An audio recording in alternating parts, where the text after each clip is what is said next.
કેશોદ ગ્રામ્ય પંથકમાં ભારે વરસાદને કારણે રસ્તાઓ પર પાણી ફરી વળ્યા હતા। કેશોદ તાલુકાના ખીરસરાથી સુત્રેજ ગામ જતા રસ્તા પર પાણી ફરી વળતા સુત્રેજ ગામના લોકો અટવાયા હતા। ગામ લોકો જીવના જોખમે રસ્તો પસાર કરી રહ્યા છે। રસ્તા ઉપર પાણી ફરી વળતા લોકોએ કોઝવે ઉપર ઉઠાવવા માંગ કરી છે। સુત્રેજ ગામ લોકોએ 2 વર્ષ પહેલા ઊંચાઈવાળો મંજૂર કરાયેલો પુલ તાત્કાલિક નવો બનાવવામાં આવે તેવી માંગ કરી છે। મારું નામ ધવલ મારું છે। હું સુત્રેજનો રહેવાસી છું।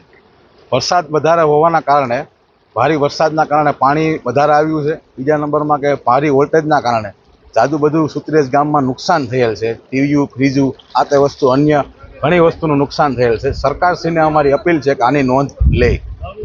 કેટલું નુકસાન કેવું થયું છે? નુકસાન ઘણું થયું છે। ઘરે ઘરે છે ને પંખા અને લાઇટનું જાજુ નુકસાન થયેલું છે। ફ્રીજ ટીવી ચોમાસા દરમિયાન આવી ઘટના વારંવાર બને છે। આવી વારંવાર ઘટના બને છે। પાણીનો પ્રશ્ન તો આ જાડા સમયથી આ રીતના ચાલુ જ છે। આની કોઈ સરકાર નોંધ લે એવી અમારી અપીલ છે। મારું નામ જગદીશભાઈ ભીખાભાઈ મારું, ગ્રામ પંચાયત અધ્યક્ષ સુત્રેજ, તાલુકો કેશોદ, જિલ્લો જુનાગઢ। કાલે તારીખ 28/9/2025ના રોજ રાતના અનારધાર વરસાદને કારણે એકદમ જોરદાર વરસાદ પડ્યો। એને કારણે કેશોદથી ખીરસરા કેશોદ જતા રોડ ઉપર પાણી ભરાતા અમારા ગામના કોઈ પણ વ્યક્તિ બીમાર પડે કે કંઈ પણ કામ હોય તો અહીંથી ખીરસરા પણ જઈ શકાય તેવું નથી। અને આ રોડ આજથી 2 વર્ષ પહેલાં 65 લાખ રૂપિયા મંજૂર થયેલ છે, પણ આજ સુધી કોઈ પણ કામ કરેલ નથી। તો આ તકે વહેલી તકે આ પુલનું સમારકામ કરે એવી અમારી તમામ ગ્રામજનોની માંગણી છે। કેવી મુશ્કેલી કેવી પડે છે? મુશ્કેલી કોઈ પણ માણસો બીમાર પડે તો 108 અને પણ આવી શકતી નથી। અને ઘણી વખત ટ્રેક્ટરમાં બીમાર માણસોને લઈ જવામાં આવે છે, છતાં ટ્રેક્ટર પણ નીકળી શકતું નથી, એટલું પાણી અહીંયા આવે છે।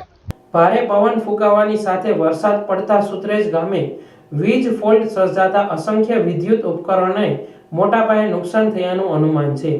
ચોમાસા દરમિયાન વારંવાર વીજ ધાંધિયાથી ગામ લોકો પરેશાન થઈ રહ્યા છે।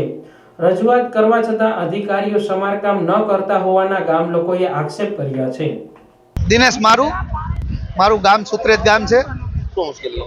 મુશ્કેલી તો આ ભારે વરસાદને કારણે અમારા ઘેડમાં દર વર્ષે પાણીનો બહુ ભરાવો થાય છે અને જવા આવવાના રસ્તાઓ બંધ થઈ જાય છે।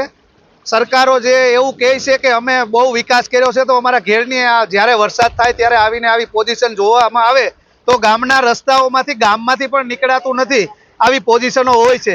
જ્યારે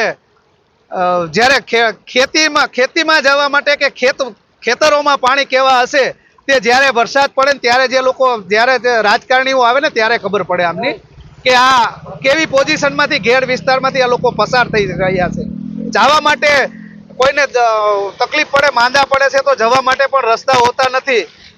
બેનશ્રીને કોઈને પ્રેગ્નન્સીની જો તકલીફ પડતી હોય તો એમને લઈ જવા માટે પણ અહીંયાથી બહુ તકલીફો પડે છે। આ રસ્તા ઉપરથી ટ્રેક્ટરો લઈને લઈ જવા પડે છે। અને PGVCL અમારા ગામમાં આજે વહેલી સવારે 5-5:30 વાગે પહેલાં તો વોલ્ટેજ સાવ ડાઉન થઈ ગયો, ત્યાર પછી 7 થી 7:30 વાગ્યા સુધીમાં હાઈ વોલ્ટેજ આવેલો। એને કારણે જે અમારા ગામમાં બહુ નુકસાની થયું છે વીજને હિસાબે। જે ફ્રીજો છે, પંખાઓ છે, બહુ નુકસાની, પારાવારિક જાજુ નુકસાની થયું છે, લાખો રૂપિયાનું નુકસાની થયેલું છે। અને અમે વોલ્ટેજ સવારના લખાવીએ છીએ પણ અમારા વોલ્ટેજમાં અમુક જવાબ આપતા નથી। અને ફોલ્ટ અમારા જ્યારે લખાવેલા છે ત્યારે અમે સવારના ફોલ્ટ લખાવેલા છે, હજી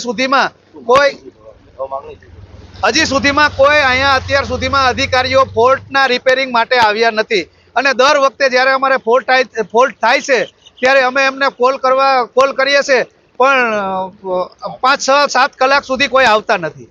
જે વહેલી તકે આવે અને તાત્કાલિક અમારા જે ફોલ્ટ હોય તેમનું નિરાકરણ લાવે એવી અમારી માંગણી છે ગામજનોની।